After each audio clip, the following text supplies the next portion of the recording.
आज हम एक्सरसाइज 7.1 का क्वेश्चन नंबर 4, 5 और 6 करने लगे हैं। पिछली वीडियोस के लिंक मैं यहाँ सेंड कर देती हूँ जिसमें हमने 7.1 का क्वेश्चन नंबर 1, 2 और 3 सॉल्व किया था। मैं क्वेश्चन नंबर 4 की स्टेटमेंट पढ़ने लगी हूँ। Show that a-4 2, b1 4, c3 -1 and d -2 -3 are vertices of a square. Question में आपको नज़र आ रहा होगा कि हमारे पास 4 पॉइंट्स यहाँ पे गिवन है और हमने ये प्रूव करना है कि ये 4 पॉइंट्स एक स्क्वायर के ही हैं। अच्छा, अब आपको ये पता है कि स्क्वायर की जाहिर सी बात है 4 कॉर्नर्स होते हैं, 4 पॉइंट्स होते हैं, लेकिन ऐसी और भी शेप्स होती हैं जिनके 4 कॉर्नर्स होते हैं, 4 पॉइंट्स होते हैं, जैसे कि रेक्टेंगल हो गई, रोम्बस हो गई और जो भी 4 साइड वाली शेप्स होती हैं उन सब के 4 पॉइंट्स होते हैं। तो हमने ये शो करना है कि ये 4 पॉइंट्स स्क्वायर के ही हैं। तो इसके लिए हम क्या करेंगे, इसके लिए हम स्टार्ट डिस्टेंस फार्मूला से करेंगे, फिर साथ साथ मैं आपको बताती जाऊँगी कि हमें आंसर किस तरह कंप्लीट करना है। ए और बी पे डिस्टेंस फार्मूला अप्लाई करूँगी, उसके बाद बी और सी पे करूँगी, फिर सी और डी पे करूँगी और फिर ए और डी पे करूँगी। यानी कि मेरे पास चारों साइडों की जो साइड्स हैं उनकी मेजरमेंट मेरे पास आ जाएगी। अब अगर उन चारों साइड्स की मेजरमेंट बिल्कुल इक्वल हुई तो इसका मतलब ये है कि वो स्क्वायर होगा। लेकिन एक एक्स्ट्रा चीज़ भी है, हमें वो शो करनी पड़ती है और वो होता है पाइथागोरस थ्योरम। तो पहले हम डिस्टेंस फार्मूला यूज़ करते हैं, फिर आगे कंटिन्यू करेंगे। पॉइंट्स ले लिए a-4 2, उसके बाद मैंने b ले लिया 1 और 4। अब इसको मैं x1 y1 का नाम दे रही हूँ और इसको मैं x2 और y2 का नाम दे रही हूँ, क्योंकि ये x कोऑर्डिनेट है और ये y कोऑर्डिनेट है और इसका ये x कोऑर्डिनेट है और इसका ये y कोऑर्डिनेट है। अब डिस्टेंस फार्मूला अप्लाई करते हैं ए बी के ऊपर। ए बी पे जब हमने डिस्टेंस फार्मूला अप्लाई किया तो मैं डिस्टेंस फार्मूला लिख रही हूँ x2 माइनस x1 का square plus y2 minus y1 का स्क्वायर। अब आप सिंपली वैल्यू पुट कर देंगे।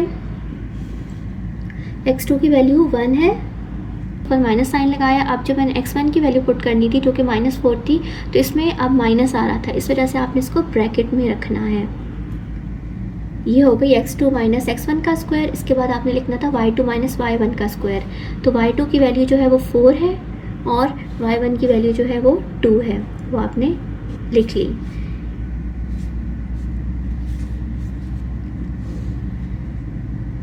माइनस माइनस प्लस और ये आ गया 4 और 4 माइनस 2 2।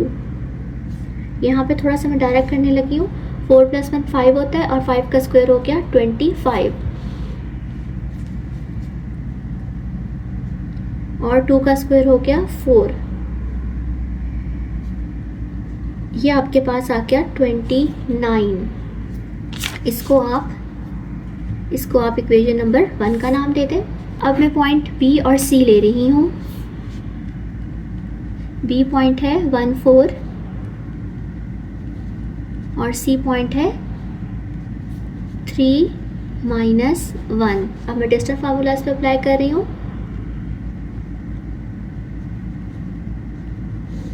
डिस्टेंस फार्मूला जो कि मैंने लिखा हुआ है x2 माइनस x1 का whole square, y2 minus y1 का होल स्क्वायर, तो मैं इधर से देखूंगी और सिंपली यहाँ वैल्यूज़ पुट कर दूंगी। अगर हमने x2 माइनस x1 का होल स्क्वायर की वैल्यूज़ पुट करनी है तो ये x1 है, ये y1 है, ये x2 है और ये y2 है। x coordinate y coordinate, x coordinate y coordinate. तो अगर हमने x2 माइनस x1 की वैल्यू पुट करनी है तो ये x2 माइनस x1 यानी 3 - 1 का होल स्क्वायर। अब उसके बाद y2 माइनस y1 की वैल्यू पुट करनी है तो y2 में -1 आ रहा है और y1 4 है। इसके बाद 3 - 1 2 हो गया और ये दोनों ऐड होंगे क्योंकि दोनों में साइन सेम आ रहा है। जब साइन सेम हो तो ऐड होती है वैल्यू, ये 5 हो गया, लेकिन साथ आपने माइनस इसलिए लगाना है क्योंकि बड़ी वैल्यू के साथ माइनस है। अब आप 2 का स्क्वायर ले लें 4 और 5 का स्क्वायर ले लें 25। माइनस कहाँ गया, जब हमने 5 का स्क्वायर लिया तो इसी ब्रैकेट में माइनस भी आ रहा था, इसका भी आप स्क्वायर लेंगे तो माइनस का स्क्वायर प्लस होता है और वो बाहर वाले प्लस से मल्टीप्लाई होके प्लस प्लस प्लस ही रहेगा। इसके बाद आप जब इनको ऐड करेंगे तो आपके पास ये 29 आ गया। ये आपकी इक्वेशन हो गई 2। डिस्टेंस ए बी और डिस्टेंस बी सी मैं निकाल चुकी हूँ। अब मैं डिस्टेंस निकालूंगी सी डी। लिया सी 3 -1 और मैंने डी पॉइंट ले लिया है -2 -3। ये ऊपर यहाँ पे पॉइंट्स दिए गए थे सी और डी, ये मैंने ले लिए हैं। अब आप डिस्टेंस निकालने लगे हैं सी डी का। इसके लिए मैंने फार्मूला दोबारा नहीं लिखना, आपको फार्मूला आता है x2 - x1 का whole square plus y2 - y1 का होल स्क्वायर। आप ये करें कि यहाँ पे x1 y1 और x2 y2 मेंशन कर दें। अब आप वैल्यूज पुट करें x2 - x1 का होल स्क्वायर यानी -2 माइनस x1, ये मैंने लिखा x2 - x1 होल स्क्वायर।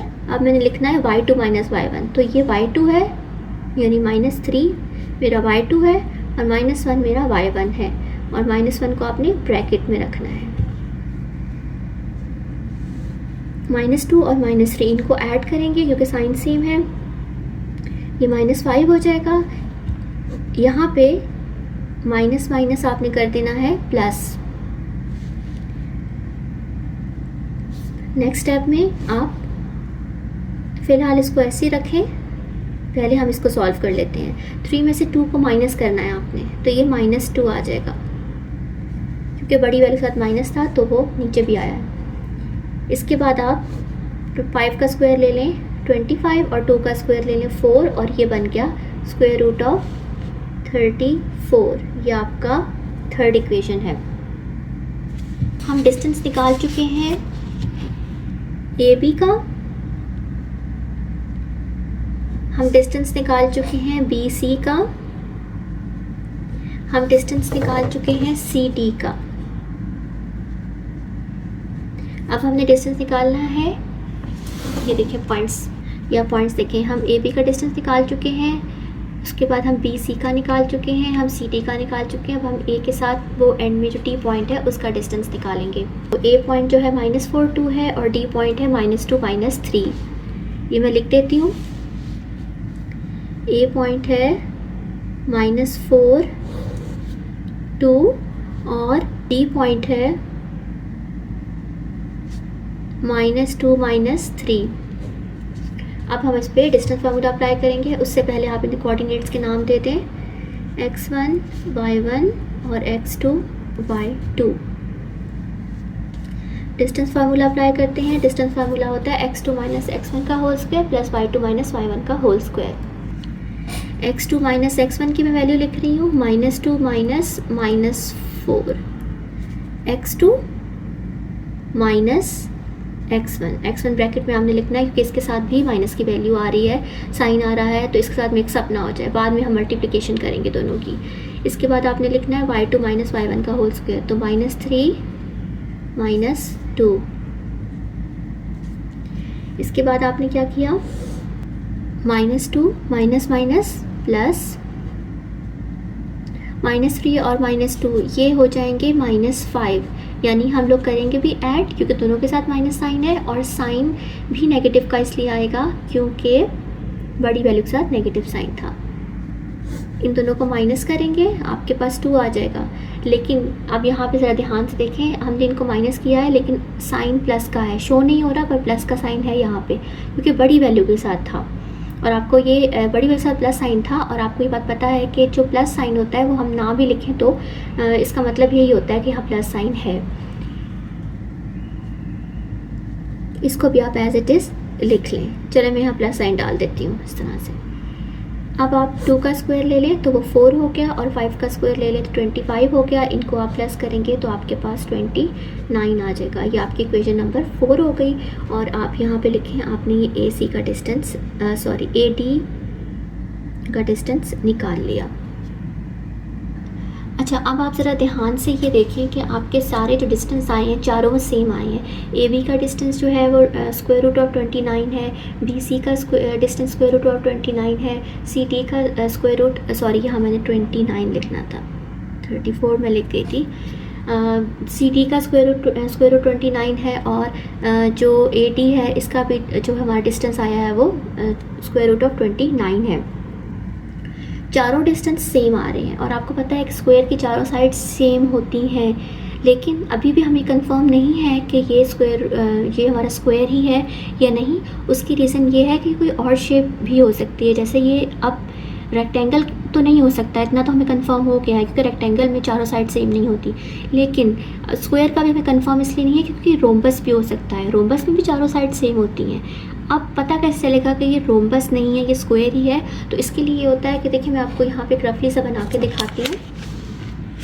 जो रोम्बस होता है ना, उसकी शेप कुछ इस टाइप की होती है, मतलब उसमें चारों साइड्स सेम तो होती हैं, लेकिन जो एंगल होता है वो 90 का कोई भी नहीं होता क्योंकि वो टेढ़ा होता है, यानी कोई एंगल 90 का नहीं होता। आप पता है 90 के एंगल के लिए एक लाइन जो है वो इस तरह से वर्टिकल चाहिए और एक हॉरिजॉन्टल चाहिए, तो ये ऐसा रोम्बस में नहीं होता, जबकि स्क्वायर में इस तरह से होता है। जो स्क्वायर होता है ना, उसकी शेप होती है, स्क्वायर की शेप इस तरह से होती है और उसमें चारों साइड सेम होने के साथ साथ चारों एंगल भी सेम होते हैं। तो अगर हम यहाँ पे पाइथागोरस थ्योरम अप्लाई करें और पाइथागोरस थ्योरम होल्ड कर जाए तो इसका मतलब ये है कि यहाँ पे 90 का एंगल है और ये रोम्बस नहीं बल्कि ये स्क्वायर है। तो हम पाइथागोरस थ्योरम यहाँ पे अप्लाई करेंगे। आप पाइथागोरस थ्योरम अप्लाई करेंगे, किस तरह से करेंगे? आप एक रैंडम सा यही वाला जैसे मैंने स्क्वायर बनाया आप ये बना लें और इसमें आप एक डायगोनल ड्रॉ करते हैं। ये जो मैंने लाइन दरमियान में से गुजारी है ना, एक कॉर्नर से दूसरे कॉर्नर तक, इसे हम कहते हैं डायगोनल। अब देखें, अगर ये स्क्वायर का नाम ABCD है, जैसे क्वेश्चन में हमें 4 पॉइंट ABCD दिए हुए हैं ना, तो अगर ABCD है इस क्वेश्चन में, इस फिगर का नाम, और मैंने डायगोनल ड्रॉ किया है, तो डायगोनल जो है वो हमारा AC हो गया। अगर मुझे ये पाइथागोरस थ्योरम प्रूव करना है तो इसके लिए मुझे AC की वैल्यू चाहिए। मुझे AC की वैल्यू क्यों चाहिए? देखें, मैंने जब यहाँ से इस पॉइंट से यहाँ इस पॉइंट तक एक डायगोनल ड्रॉ किया तो आप देखें इस स्क्वायर में 2 रेक्टेंगल्स बन गए, एक ये बन गया और एक ये बन गया। अब इनमें से मैं फॉर एग्जांपल ये वाला रेक्टेंगल जो है, ट्राइंगल जो है वो ले लेती हूँ और मैं इसके पाइथागोरस थ्योरम अप्लाई करती हूँ, क्योंकि पाइथागोरस थ्योरम जो है ना वो अप्लाई ट्राइंगल पे ही होता है। अगर हम स्क्वायर वाला क्वेश्चन कर रहे हैं तो इसका मतलब ये नहीं हम स्क्वायर पाइथागोरस थ्योरम अप्लाई करेंगे, हम अप्लाई जो है वो ट्राइंगल पे ही करेंगे। लेकिन ये ट्राइंगल चूँकि स्क्वायर के अंदर आ रही है, तो अगर इसके ऊपर अप्लाई हो गया तो इसका मतलब है ये पूरा स्क्वायर जो है ये स्क्वायर ही था। अच्छा, इसके लिए फिर मुझे जैसे मैंने बताया AC की मेजरमेंट चाहिए। अभी तक जो मैंने किया है उसमें ये था कि मेरे पास AC की मेजरमेंट नहीं थी, मैंने AB की निकाली थी, BC की निकाली थी, CD की निकाली थी, तो AC की मैंने नहीं निकाली, मैं AC की मेजरमेंट निकाल लेती हूँ। यहाँ से मैं A और C पॉइंट ले लेती हूँ। मैंने पॉइंट ले लिया A जो कि -4 और 2 था, उसके अलावा मैंने पॉइंट ले लिया C जो कि 3 और -1 था। मैं अब इसकी जो है पहले मेजरमेंट निकालूँ, उसके बाद हम पाइथागोरस थ्योरम अप्लाई करेंगे। अच्छा, अब मैं इसकी मेजरमेंट निकाल क्यों रही हूँ? देखें, मुझे जो डायगोनल चाहिए ना, जब मैं पाइथागोरस थ्योरम अप्लाई करूँगी, मैंने अभी आपको बताया कि मैं ट्राइंगल पे अप्लाई करूँगी और ट्राइंगल में हाइपोटेन्यूज तो चाहिए ही होता है और उसके अलावा बेस और परपेंडिकुलर चाहिए होता है। तो अगर मैं हाइपोटेन्यूज लेना चाहती हूँ तो इसके लिए मुझे AC की वैल्यू चाहिए, क्योंकि मेरा AC जो है वो हाइपोटेन्यूज बनेगा, जबकि ये AB और BC जो है मेरे बेस और परपेंडिकुलर बन जाएंगे। और AB तो मैं निकाल चुकी हूँ, BC निकाल चुकी हूँ, बस AC की मेजरमेंट मुझे नहीं पता जो कि मैं निकालने लगी हूँ। तो डिस्टेंस फार्मूला हम अप्लाई करते हैं, उससे पहले आप इसको x1, y1 और x2 और y2 का नेम दे दें। आप निकालें, x2 माइनस x1 का होल स्क्वायर लेना है हमने, तो 3 माइनस, इसको आप ब्रैकेट में रखें, -4, y2 माइनस y1 लेना है आपने, तो -1 माइनस 2 का स्क्वायर। आपने यहाँ पे 3 लिखा, माइनस माइनस प्लस आ गया और 4, इन दोनों को आप ऐड करेंगे क्योंकि दोनों के साथ नेगेटिव साइन है और साइन भी नेगेटिव का आएगा क्योंकि बड़ी वैल्यू के साथ नेगेटिव आ रहा है। इसके बाद आप इनको 4 और 3 को प्लस करते हैं, ये आपका बन गया 7 का स्क्वायर। इसको फिलहाल अभी आप एज इट इज़ लिखते हैं। 7 का स्क्वायर होता है 49 और 3 का स्क्वायर होता है 9। इसको आप ऐड करते तो ये आपके पास 58 आ जाएगा। इसको आप बेशक इधर तक ही छोड़ दें, इसको मैं 4 का नाम दे देती हूँ। अब हमें पाइथागोरस थ्योरम अप्लाई करना है। आप अगर ये ट्राइंगल लेना चाह रहे हैं ABC, तो आप इसको ले लें, ADC ले लें, आप लेना चाह रहे हैं आप इसको ले लें, आपकी मर्ज़ी है। मैं ABC ले रही हूँ। इन ट्राइंगल ABC मैंने ये ट्राइंगल ले ली। अब अगर ये मैंने ट्राइंगल ले ली तो इसमें आप देखें, अगर ये हाइपोटेन्यूज है, ये बेस है और ये परपेंडिकुलर है, हाइपोटेन्यूज का स्क्वायर, अच्छा साथ में आप ये भी लिख लें, बाय अप्लाइंग पाइथागोरस थ्योरम।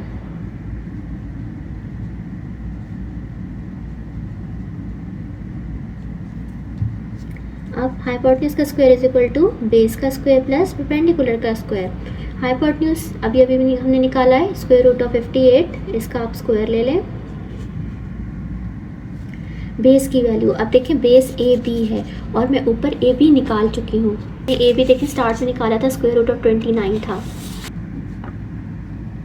इसका स्क्वायर ले लें। इस तरह से परपेंडिकुलर जो है वो हमारा बी सी है और बी सी भी मैंने आपको निकाल के 29 ही दिया था, square root of 29, square root of 29, इसका स्क्वायर ले लें क्योंकि हमने बेस का स्क्वायर और परपेंडिकुलर का स्क्वायर लेना है। इसके स्क्वायर ने इसके स्क्वायर रूट को कट कर दिया, इसके स्क्वायर ने इसके स्क्वायर रूट को कट कर दिया, इसके स्क्वायर ने इसके स्क्वायर रूट को कट कर दिया। इस तरफ जो है वो 58 ही रहेगा, यहाँ पे 29 प्लस 29। अब आप 29 प्लस 29 को ऐड कर दें। जब आप इन दोनों को ऐड करेंगे तो आपके पास आ जाएगा, इस तरफ भी 58 आ जाएगा। देखिए दोनों तरफ जो है वो आंसर सेम है। इसका मतलब ये है कि यहाँ पाइथागोरस थ्योरम होल्ड कर गया है, और अगर यहाँ पे पाइथागोरस थ्योरम होल्ड कर गया है तो ये जो फिगर थी हमारे पास, जिसके स्टार्ट में हमें पॉइंट्स दिए गए थे, वो एक स्क्वायर ही था क्योंकि 4 साइड्स भी सेम आ गई और उसके अलावा पाइथागोरस थ्योरम भी होल्ड कर गया। यानी इसका मतलब ये है कि यहाँ पे 90 का एंगल मौजूद है क्योंकि पाइथागोरस थ्योरम होल्ड कर गया है, और अगर 90 का एंगल मौजूद है तो फिर ये स्क्वायर है, ये रोम्बस नहीं हो सकता। तो हमारा पार्ट 1 क्लियर हो गया। क्वेश्चन नंबर 5 की स्टेटमेंट में पढ़ने लगी हूँ। Show that a -4 -1 b 0 -2 c 6 1 and d 2 2 are the vertices of a parallelogram. अब देखें, आपको पता है कि पैरेललोग्राम जो है वो एक ऐसी शेप होती है जिसमें ऑपोजिट साइड्स जो होती हैं वो इक्वल होती हैं। यानी जैसे आपको एक तो रेक्टेंगल होता है ना, ये रेक्टेंगल, ये तो मैं शेप बनाती हूँ, एक रेक्टेंगल होता है, एक इस तरह से शेप होती है जो कि पैरेललोग्राम की होती है, इस तरह से होती है। अब इन दोनों में फ़र्क ये होता है कि जो रेक्टेंगल होता है इसमें ऑपोजिट साइड सेम होती हैं, ऊपर नीचे वाली और इधर से लेफ़्ट और राइट वाली, लेकिन साथ ही एंगल 90 का बन रहा होता है क्योंकि देखें इसमें आपको एक वर्टिकल और एक हॉरिजॉन्टल लाइन नज़र आ रही है, यहाँ एंगल 90 का, और चारों साइडों पे 90 के एंगल बन रहे होते हैं। पैरेललोग्राम में फ़र्क ये होता है कि पैरेललोग्राम में ऑपोजिट साइड्स तो इक्वल होती हैं, जैसे ये दोनों और इधर वाली, लेकिन जो एंगल होते हैं वो 90 के नहीं होते क्योंकि जो शेप होती है ये टेढ़ी होती है। तो इस क्वेश्चन में हमें ये प्रूव करना है कि ये जो पॉइंट्स हैं ये एक पैरेललोग्राम के पॉइंट्स हैं। तो हम करेंगे ये कि इस क्वेश्चन में हम डिस्टेंस फार्मूला अप्लाई करेंगे। हमारे पास 4 साइड्स की मेजरमेंट आएंगी, उनमें से दो सेम होंगी, यानी 2 का सेट और 2 का सेट वो सेम होगा। उसके बाद हम अप्लाई करेंगे पाइथागोरस थ्योरम। अगर पाइथागोरस थ्योरम होल्ड नहीं किया तो फिर ये पैरेललोग्राम होगा, क्योंकि अगर पाइथागोरस थ्योरम होल्ड नहीं किया तो 90 का एंगल नहीं होगा, और पैरेललोग्राम में 90 का एंगल जैसे मैंने बताया कि नहीं होता। मैंने अभी जो एक रफली सा रेक्टेंगल बनाया था, मैं इसे कॉर्नर्स के नाम भी A, B, C और D ही दे देती हूँ। अब हम A और B पॉइंट ले रहे हैं और उसका हम निकालने लगे हैं डिस्टेंस फार्मूला से डिस्टेंस। चले, मैंने यहाँ पे सबसे पहले ले लिया A पॉइंट, -4 -1, उसके बाद मैंने ले लिया B पॉइंट 0 और -2।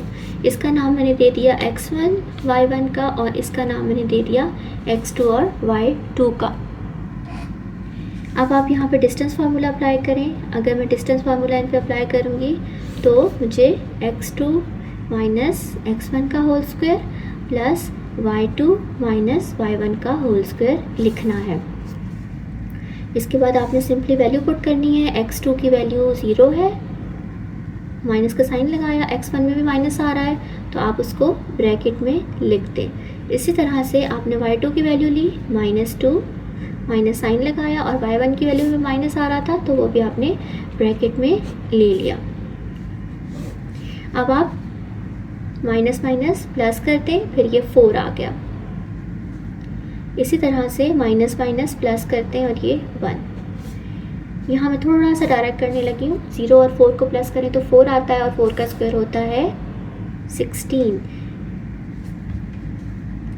यहाँ पे अगर आप इन दोनों को माइनस करते हैं तो आपके पास -1 आएगा, -1 आएगा और -1 का स्क्वायर जो है वो 1 ही आएगा। ये देखिए, अब आप इन दोनों को ऐड करते हैं, ये आपके पास आ जाएगा स्क्वायर रूट ऑफ 17। ये हमने डिस्टेंस निकाला है ए बी, इसको आप इक्वेशन नंबर 1 का नाम दे दें। अब हम निकालने लगे हैं डिस्टेंस बी सी। तो ये आपके सामने बी और सी पॉइंट्स हैं, इनको मैं लेने लगी हूँ। बी पॉइंट है 0 -2 और सी पॉइंट है 6 1। तो यहाँ से आप x1 y1 और x2 और y2 ले लें। डिस्टेंस फार्मूला मैं दोबारा नहीं लिख रही, आपके सामने लिखा हुआ, मैं सिर्फ वैल्यूज़ पुट करने लगी हूँ। इतनी आपको प्रैक्टिस अब तक हो गई होगी। x2 - x1 का होल स्क्वायर लेना है तो 6 - 0 और y2 - y1 लेना है।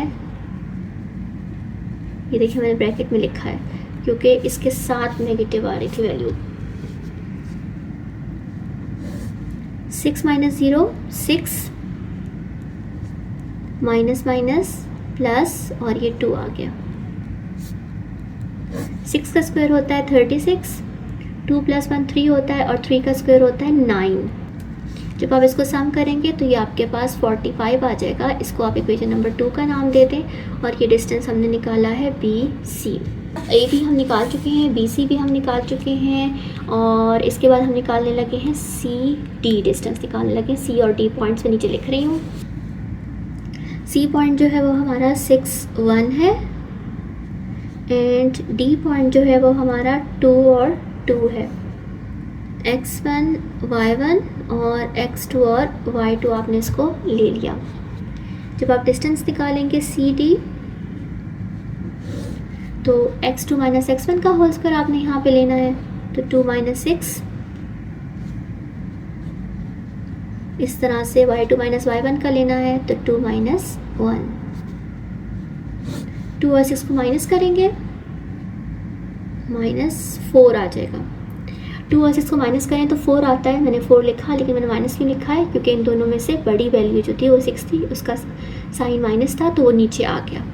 इस तरह से 2 में से 1 माइनस करें तो वो 1 आ गया। 4 का स्क्वायर आप लेंगे 16 आएगा।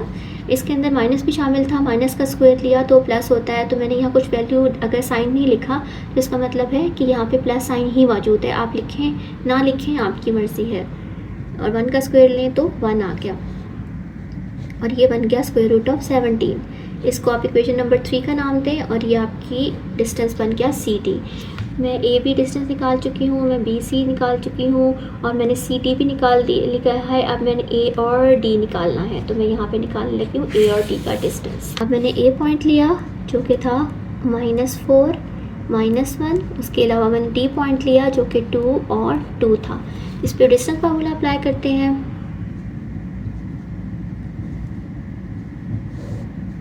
x2 - x1 का होल स्क्वायर, y2 - y1 का होल स्क्वायर। लेकिन उससे पहले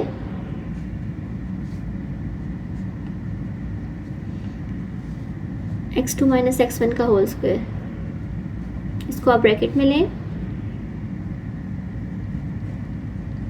y2 - y1 का होल स्क्वायर, इसको भी आप ब्रैकेट में लें।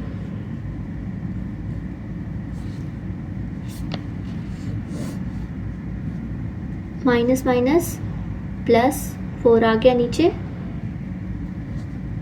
माइनस माइनस प्लस 4 और 2 को प्लस करें, ये 6 आ गया आपके पास और 2 और 1 को प्लस करें, ये 3 आ गया। 6 का स्क्वायर हो गया 36 और 3 का स्क्वायर हो गया 9। इन दोनों को जब आप ऐड करेंगे तो आपके पास 45 आ जाएगा। ये इक्वेशन नंबर 4 बन गई और ये डिस्टेंस था 80।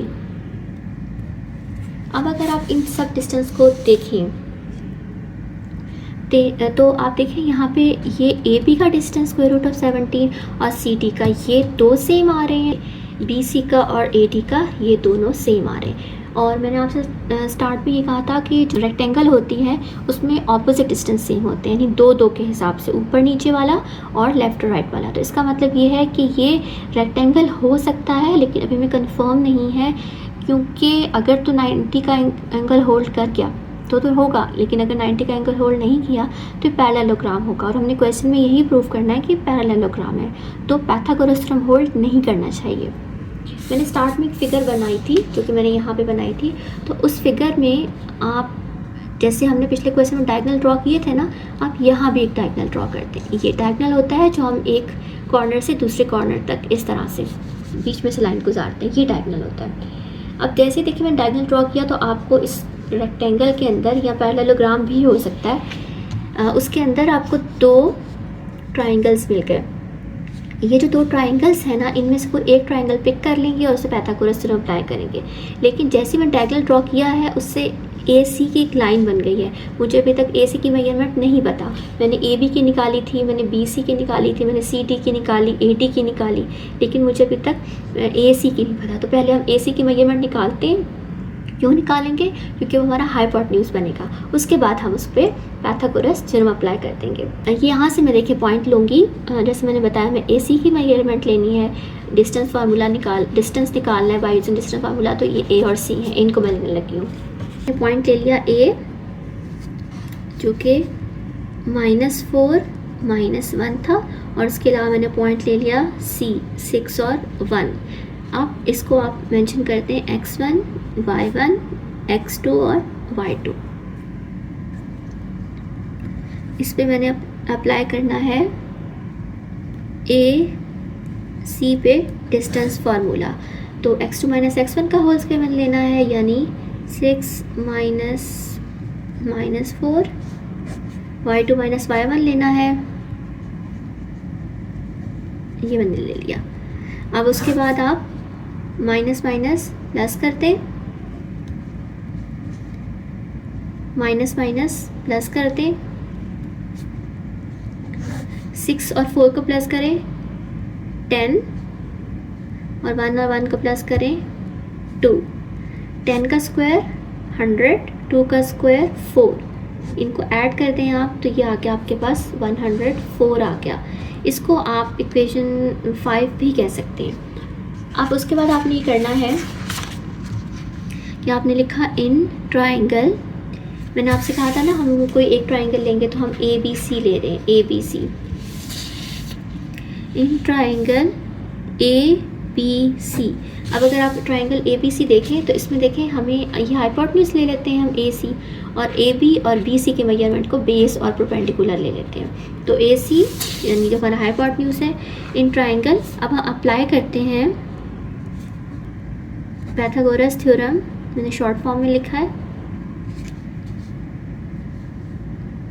हाइपोटेन्यूज का square is equal to base का स्क्वायर प्लस परपेंडिकुलर का स्क्वायर। हाइपोटेन्यूज जैसा कि मैंने अभी बताया कि ये है हमारी AC की मेजरमेंट, इसको हम हाइपोटेन्यूज ले रहे हैं, तो इसको आप यहाँ पुट करते हैं 104 का स्क्वायर रूट। बेस देखिए, बेस हमारी क्या है, बेस जो है अगर मैं AB को लेती हूँ तो मैंने AB स्टार्ट में निकाला था स्क्वायर रूट ऑफ 17, तो ये आ गया यहाँ पे इसका स्क्वायर। परपेंडिकुलर अगर मैं इसको लेती हूँ BC को लेती हूँ तो BC मैंने निकाला था स्क्वायर रूट ऑफ 45।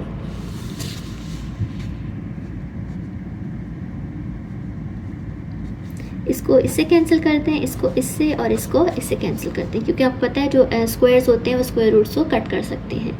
104 यहाँ आ गया, यहाँ पे 17 आ गया और यहाँ पे 45 आ गया। जब आप इसको ऐड करेंगे तो इस तरफ 62 आएगा, जबकि इस तरफ 104 है, तो ये दोनों सेम नहीं है। इसका मतलब पाइथागोरस थ्योरम होल्ड नहीं कर रहा, और अगर पाइथागोरस थ्योरम होल्ड नहीं कर रहा तो ये यहाँ पे 90 का एंगल नहीं है, और अगर 90 का एंगल नहीं है, जस्ट ऑपोजिट साइड्स इक्वल हैं, तो ये पैरेललोग्राम ही होगा। तो एंड में आप लाइन लिख सकते हैं, given points are vertices of a parallelogram। ये आपका क्वेश्चन नंबर 5 कंप्लीट हो गया। क्वेश्चन नंबर 6 स्टार्ट करते हैं। Show that A12, B72, C78 and D18 are the vertices of a rectangle. Prove that its diagonals are also equal in length। इस question में हमें क्या करना है, एक ये हमें 4 पॉइंट्स दिए गए हैं और हमसे ये कहा गया है कि आप ये शो करके बताएं कि ये जो चारों पॉइंट्स हैं ये एक रेक्टेंगल के पॉइंट्स हैं। और उसके अलावा एक और चीज़ प्रूव करने का कहा है, वो ये कि जब आप रेक्टेंगल प्रूव कर लेंगे इस क्वेश्चन में कि ये चारों पॉइंट रेक्टेंगल के पॉइंट हैं, तो आपने ये भी शो करना है कि उस रेक्टेंगल के अंदर जो 2 डायगोनल्स बनेंगे उनकी लेंथ सेम होनी चाहिए। ये सेकंड पार्ट जो है ना, ये हम बाद में डिस्कस करेंगे। तो ये जो पहले पार्ट लिखा हुआ है इसका मैं ये बता दूं कि हमें इन चारों पॉइंट्स को यूज़ करना है और हमें 4 डिस्टेंस निकालने हैं। उन 4 में से 2 जो हैं वो सेम होनी चाहिए, यानी 4 होंगे 2 और 2 का जो सेट होगा वो सेम होगा। अगर ऐसा हो गया और उसके अलावा अगर पाइथागोरस थ्योरम भी अप्लाई हो गया, यानी 90 का एंगल शो हो गया कि यहाँ मौजूद है, तो वो रेक्टेंगल होगा, अदरवाइज़ नहीं। तो चलिए प्रूव करते हैं। मैं यहाँ पे ए पॉइंट ले रही हूँ, 1 2 और बी ले रही हूँ 7 2। अब इसमें मैंने डिस्टेंस फार्मूला अप्लाई करना है, लेकिन इससे पहले इसमें इसको आप x1 y1 कह दें और इसको आप x2 और y2 कह दें। डिस्टेंस फार्मूला अप्लाई करते हैं, x2 माइनस x1 का square plus y2 minus y1 का स्क्वायर। यहाँ वैल्यूज पुट करते हैं x2 और x1 की, इस जगह पे 7 माइनस 1 का स्क्वायर, इस तरह से y2 माइनस y1 के लिए 2 माइनस 2 का स्क्वायर।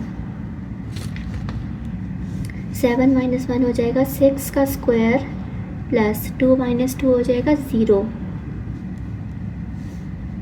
इसको आप इग्नोर कर दें, 6 का स्क्वायर ले लें 36 और इसका स्क्वायर रूट लेंगे तो वो आ जाएगा 6। ये हमने डिस्टेंस निकाल लिया ए बी का और इसको हमने 1 का नाम दे दिया। पॉइंट्स लेने लगी हूँ बी और सी।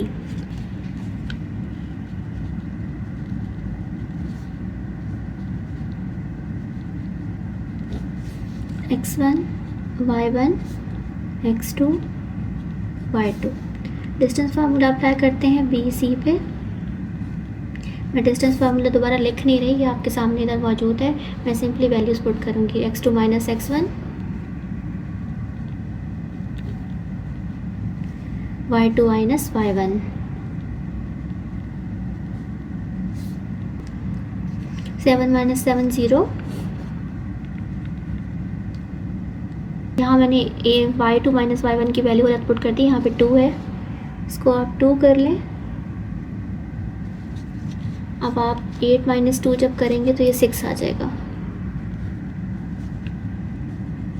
0 को इग्नोर करें, 6 का स्क्वायर हो गया 36 और जब आप 36 का स्क्वायर रूट लेंगे तो वो आ जाएगा 6।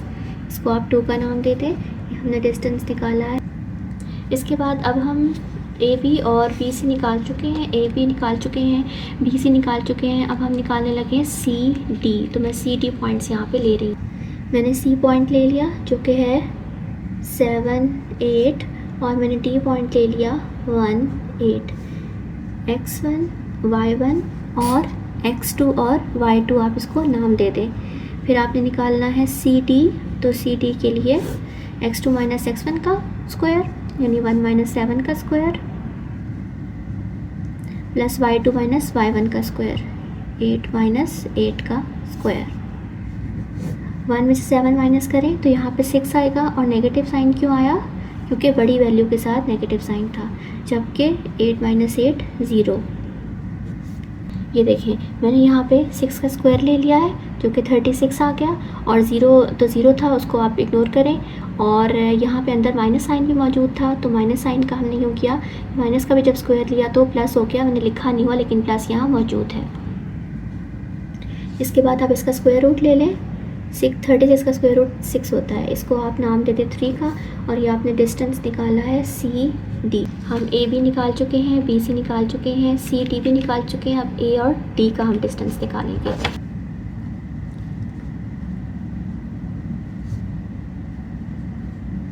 ये मैंने लिख लिए, x1 y1 x2 y2 भी मैंने साथ में मेंशन कर दिया। अब आपने डिस्टेंस लेना है ए डी का।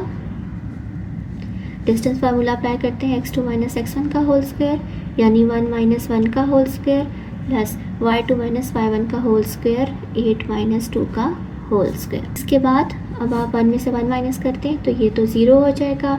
उसके बाद 8 में से 2 माइनस करेंगे 6 हो जाएगा। 6 का स्क्वायर लेना है हम नेक्स्ट स्टेप में, 0 को इग्नोर करें तो वो आ गया 36। 36 का जब आप स्क्वायर रूट लेंगे तो वो 6 आ जाएगा और इसको आप 4 का नाम दे दें। अच्छा, अब इस क्वेश्चन में ना एक मिस्टेक थी। हमें क्वेश्चन में ये कहा क्या था कि आपने ये शो करना है कि ये एक रेक्टेंगल है, तो इसमें ये होना चाहिए था कि हमारी 4 में से कोई 2 सेम होनी चाहिए थी और बाकी 2 सेम होनी चाहिए थी, लेकिन ये तो चारों सेम आ रही हैं। इसका मतलब ये है कि ये एक रेक्टेंगल नहीं एक स्क्वायर है।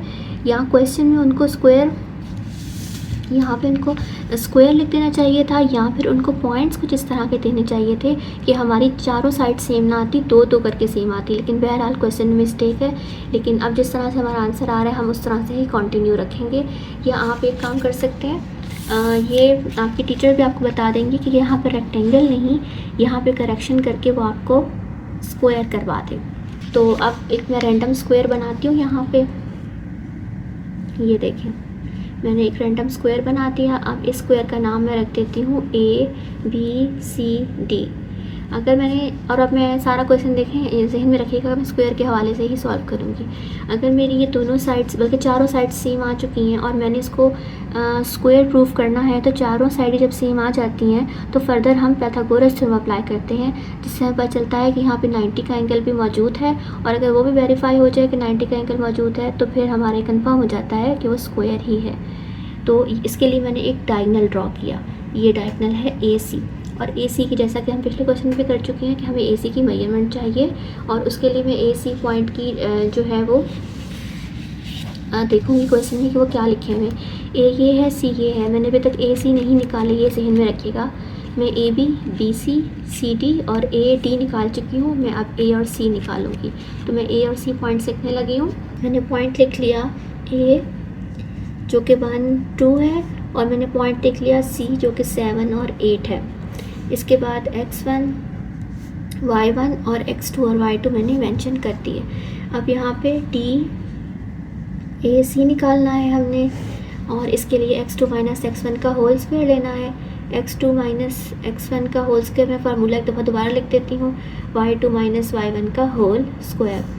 अब आप वैल्यूज़ पुट कर दें, 7 माइनस 1 का स्क्वायर और 8 माइनस 2 का स्क्वायर। 7 माइनस 1 जो है वो 6 आ जाएगा, जबकि 8 माइनस 2 भी 6 आ जाएगा। 6 का स्क्वायर होता है 36, 6 का स्क्वायर दोबारा 36, और जब आप इसको ऐड करेंगे तो ये 72 आ जाएगा। आप इसको 5 का नाम दे दें, और ये डिस्टेंस है हमारा AC। अब ये देखें मैंने AC निकाल लिया है। अब यहाँ जब मैंने डायगोनल ड्रॉ किया तो स्क्वायर के अंदर 2 ट्राइंगल्स बनी। आप चाहे ABC ले लें, इस पे पाइथागोरस थ्योरम अप्लाई कर लें, या आप चाहे ADC ले लें, इस पे पाइथागोरस थ्योरम अप्लाई करें। मैं ABC ले रही हूँ, तो मैंने यहाँ पे ले लिया in triangle ABC by Pythagoras theorem. Pythagoras theorem हमें क्या कहता है, हाइपोटेन्यूज का square is equal to base का स्क्वायर प्लस परपेंडिकुलर का स्क्वायर। हाइपोटेन्यूज देखिए मैंने आपको बताया AC था हमारा, तो यहाँ पे इसकी वैल्यू 72 स्क्वायर रूट लिखें, जबकि बेस जो है देखें AB है, और AB की हम वैल्यू ये ऊपर निकाल चुके हैं 6 थी, तो ये आपने 6 ली। परपेंडिकुलर जो है हमारा BC था, जो कि उसकी वैल्यू भी 6 ही आई थी, तो ये भी आपने 6 लिख दी। इसने स्क्वायर रूट को कट किया, ये 72 आ गया। 6 का स्क्वायर 36, 6 का स्क्वायर 36, और 36 और 36 से 72 हमें दे दिया। तो इसका मतलब है पाइथागोरस थ्योरम होल्ड हो गया। तो आप यहाँ पे ये लिख सकते हैं कि given vertices are of a square, जैसा कि मैंने आपको बताया था कि आप करेक्शन ज़रूर कर लीजिएगा। आप क्वेश्चन को देखें तो हम आधा पार्ट कंप्लीट कर चुके हैं कि ये जो वर्टिसेस थे ये एक स्क्वायर के थे। अब हमें सेकंड पार्ट कंप्लीट करना है कि prove that its diagonals are equal in length. Pythagoras theorem apply करना था तो उसके लिए मैं एक डायगोनल तो बना चुकी थी, लेकिन क्वेश्चन में डायगोनल्स का जिक्र है, इसका मतलब हमें 2 डायगोनल्स बनाने हैं और उनकी लेंथ को सेम करना है। तो एक डायगोनल मैं बना चुकी हूँ और उसकी मैं वैल्यू भी निकाल चुकी हूँ। अब मैं दूसरा डायगोनल बताने लगी हूँ। तो आप यहाँ से इसको इस तरह से ज्वाइन करते हैं, आपका सेकेंड डायगोनल बन जाएगा BD, और अब आप BD की measurement by using distance formula निकालें, वो आपके इस AC की मेजरमेंट के इक्वल होनी चाहिए। B और D, मैं अब इनकी वैल्यू निकालने लगी हूँ। B को, जो B है हमारे पास वो है 7 2, और जो D है हमारे पास वो उसकी वैल्यू है 1 8। अब आप इसको नेम दे दें x1 y1 का और x2 y2 का। डिस्टेंस निकालते हैं हम BD, x2 माइनस x1 का होल स्क्वायर, तो 1 माइनस 7 मैंने लिख दिया, ये है मेरा x2 माइनस x1 का होल स्क्वायर। इसके बाद आपने लिखना है y2 माइनस y1 का होल स्क्वायर, यानी 8 माइनस 2 का होल स्क्वायर। 1 में से आप 7 माइनस करें तो ये -6 आ जाएगा, क्योंकि बड़ी वैल्यू के साथ माइनस था। इस तरह से 8 में से 2 माइनस करें तो ये भी आपके पास 6 आ जाएगा। -6 का स्क्वायर भी 36 होगा और 6 का स्क्वायर भी 36 होगा, और 36 प्लस 36 जो है वो आपको 72 मिल जाएगा। तो ये आपका हो गया BD, इसको आप 6 का नाम दे दें। अब आप देखें मेरे 2 डायगोनल्स AC और BD, ये आपके सामने है AC और ये है BD। AC और BD देखिए दोनों इक्वल हैं, तो आप यहाँ पे लिख सकते हैं कि डायगोनल्स, मुझे उम्मीद है कि आपको एक्सरसाइज 7.1 का क्वेश्चन नंबर 4, 5, 6 अच्छी तरह से क्लियर हो गया होगा। प्लीज़ इस वीडियो को लाइक, सब्सक्राइब और शेयर ज़रूर कीजिएगा। क्वेश्चन नंबर 6 कंप्लीट हो गया।